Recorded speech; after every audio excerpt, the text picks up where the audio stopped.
Shalom Uvracha, bienvenue. Nous allons maintenant débattre et commenter un sujet très connu et très courant dans des discussions et dans les médias et en privé. Et cela, c'est un sujet brûlant d'actualité. C'est la propriété du peuple juif sur la terre d'Israël.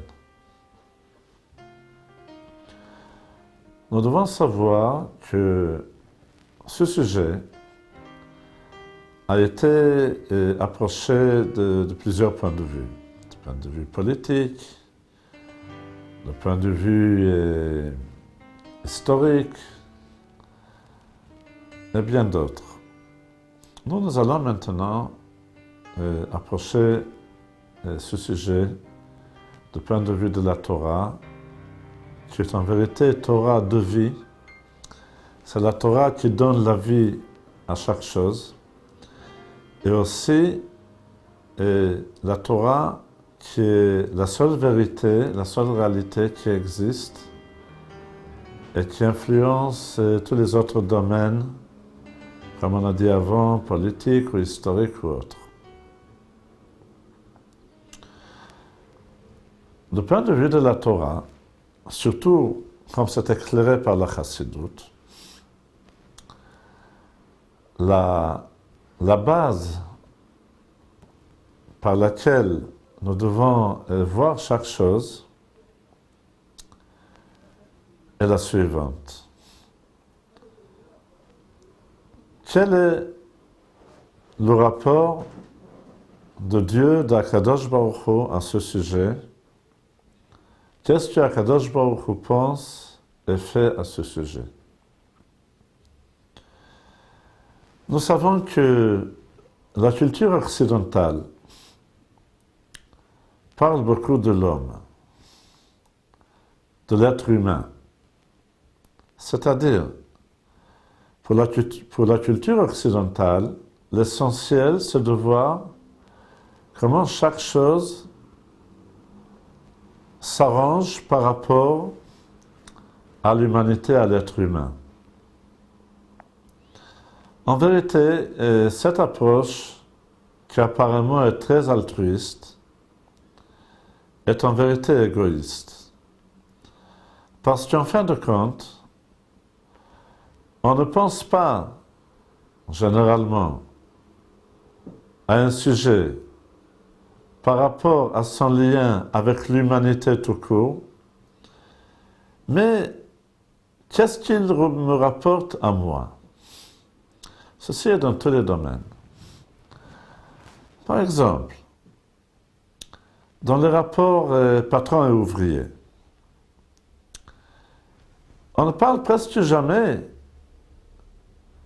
de ceux que les patrons aussi ont besoin pour eux. Les patrons, dans ce contexte, ne sont pas considérés comme des êtres humains qui doivent être honorés et respectés. Les patrons, du point de vue des ouvriers et des organisations ouvrières, sont vus comme des démons, pas comme des êtres humains. C'est-à-dire, nous, quand je dis nous, ça veut dire les organisations ouvrières, les syndicats, par exemple, pour eux, ce n'est pas l'humanité qui est dans le focus, c'est une certaine partie de l'humanité qui sont, dans ce cas, les ouvriers, qu'ils veulent protéger, peut-être sincèrement. Mais ce n'est pas l'ouvrier en tant qu'être humain, parce que si on parlait de l'ouvrier en tant qu'être humain, le patron aussi est un être humain. C'est pas que je veux défendre les patrons, mais il faut quand même que l'approche soit qu'il y a deux êtres humains qui ont une confrontation, et il faut voir comment arranger le bien des deux. Alors on commence par l'être humain, et enfin on arrive seulement à une partie très petite de l'humanité. La même chose dans tous les domaines. chacun pense, dans la culture et surtout dans la vie occidentale, à ce qui lui pourra tirer profit de la situation, etc., etc. Et on va prendre un exemple qui est très mauvais. Par exemple, dans la vie politique, on parle presque jamais des idées. On parle comment ce parti ou cette personnalité pourra avoir plus de sièges, plus de pouvoir, etc. Bien sûr, ensuite viennent les idées pour aider la personnalité ou le parti. Mais l'essentiel, c'est, voilà, moi, le politicien, je suis là, je veux profiter du pouvoir et de tout ce que le pouvoir donne. Et donc, je vais essayer de voir comment dire quelle idée émettre pour être élu et pour avoir le pouvoir. Et c'est une chose que, si, il y a quelques décennies, c'était bien caché, mais de nos jours, les politiciens et les partis ne le cachent plus. Le but, c'est d'être élu. Ensuite, les moyens, c'est comment aider telle souche de la population ou telle autre, mais le but, il est bien égoïste. C'est pas l'humanité. Ceci dit, pour revenir au sujet de la propriété du peuple juif sur la terre d'Israël, la seule qui aimait la vérité et que la vérité, même si cette vérité est pénible pour celui qui dit cette vérité, c'est la Torah. La Torah n'a pas peur de dire des choses désagréables pour le peuple juif par exemple, si c'est la vérité. Et donc, si nous voulons savoir la vérité, à qui appartient la terre d'Israël, nous devons voir ce que la Torah nous dit. Eh bien,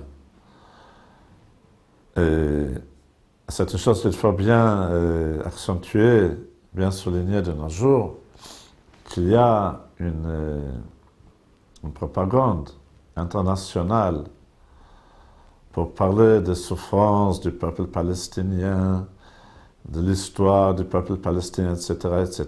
C'est des choses qui ont été bien réfutées par des réalités.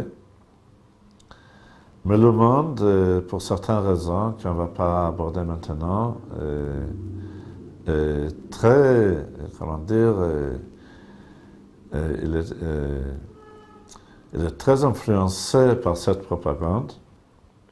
C'est une propagande très très forte à laquelle participent presque tous les médias du monde, inclus les médias israéliens, pour faire entrer dans la pensée de la population mondiale que le peuple juif n'a rien à voir avec la terre d'Israël, etc., etc. Mais quelle est quand même la vérité? La vérité se trouve dans la Torah. Et avant de dire la vérité de la Torah, je vais parler un peu du mensonge du monde. Pas du mensonge du monde, d'un des mensonges du monde. Et le voici. Dans le monde, tout le monde est d'accord que s'il y a une conquête d'un territoire par un État, ce territoire appartient à celui qui l'a conquis. Est-ce qu'il y a quelqu'un aujourd'hui qui conteste la propriété des États-Unis sur des terrains qui appartenaient aux autres peuples? Non, il n'y a personne qui en parle, ni de la Russie, ni de la France, ni de l'Angleterre, ni d'autres pays. Tout le monde est d'accord. Il y avait une guerre, il y avait une conquête. C'est un fait et on n'en parle plus. Bien sûr, si l'autre peuple qui était vaincu veut refaire la guerre et reconquérir le terrain, d'accord. Mais tant que ça n'a pas été fait, le balabait, le propriétaire, c'est celui qui a conquis. C'est ce qui se passe en Alsace-Lorraine, c'est ce qui se passe en Irlande, c'est ce qui se passe dans la Corse, etc., etc. Mais vous voyez, dans notre monde, c'est un monde de deux poids et deux mesures.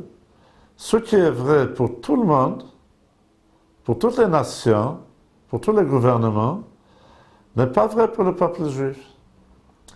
Le peuple juif qui a eu la conquête il y a 50 ans, une cinquantaine d'années, la conquête de la terre d'Israël, les peuples du monde ne sont pas d'accord que le peuple juif soit vraiment le propriétaire de cette terre. C'est difficile à comprendre. Mais on vit dans un monde de deux poids et deux mesures. C'est un sujet qui doit être traité séparément. Et c'est quelque chose de très grave, mais quand même, c'est un fait. Le même peuple que eux-mêmes ont conquis des territoires ne sont pas d'accord que le peuple juif soit le souverain de son pays à lui. Mais là vient la Torah. Et la Torah nous dit la propriété du peuple juif sur la terre d'Israël ne découle pas d'une conquête. N'est pas une conséquence, un résultat d'une guerre. Cette propriété est de loin beaucoup plus profonde et tellement catégorique que les guerres et les conquêtes ne peuvent pas changer cette réalité. Et pourquoi? Parce qu'il y a un maître du monde entier, de notre monde, de la terre aussi. Le sous-maître du monde, il n'a pas acheté le monde, il a créé le monde. C'est le créateur, c'est Dieu. Et Dieu a décidé à qui, à quel peuple et de quelle manière partager le monde. Et en ce qui concerne le peuple d'Israël, Akadosh Baruch Hu a décidé et annoncé d'avance dans sa Torah, dans la Bible qui est connue partout dans le monde, que la terre d'Israël, il l'a offerte, il l'a donnée à la propriété du peuple juif. Ce fait ne peut pas être contesté, ne peut pas être changé, même quand le peuple juif est en exil, c'est qu'il n'exerce pas sa propriété judiciaire sur le territoire d'Eretz Israël. Mais ça reste quand même sa propriété. Et voilà un fait qui ne peut pas être contesté. Ça, c'est la vérité. Ça, c'est la réalité. Et il est très important que chacun, à commencer par nous, le peuple juif, sachions cette vérité. Il faut savoir que la terre d'Israël nous appartient.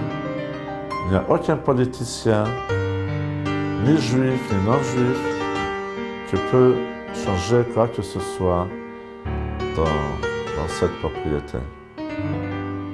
Et bien sûr, tant que Mashiach n'est pas encore là, il y a des contestations quant à cette propriété, mais nous devons être très fermes et ne pas céder, même maintenant. Et quand Mashiach viendra très bientôt, alors là, tout le monde verra, tout le monde reconnaîtra le roi du monde, Dieu, et donc tout le monde reconnaîtra aussi notre propriété sur la terre d'Israël.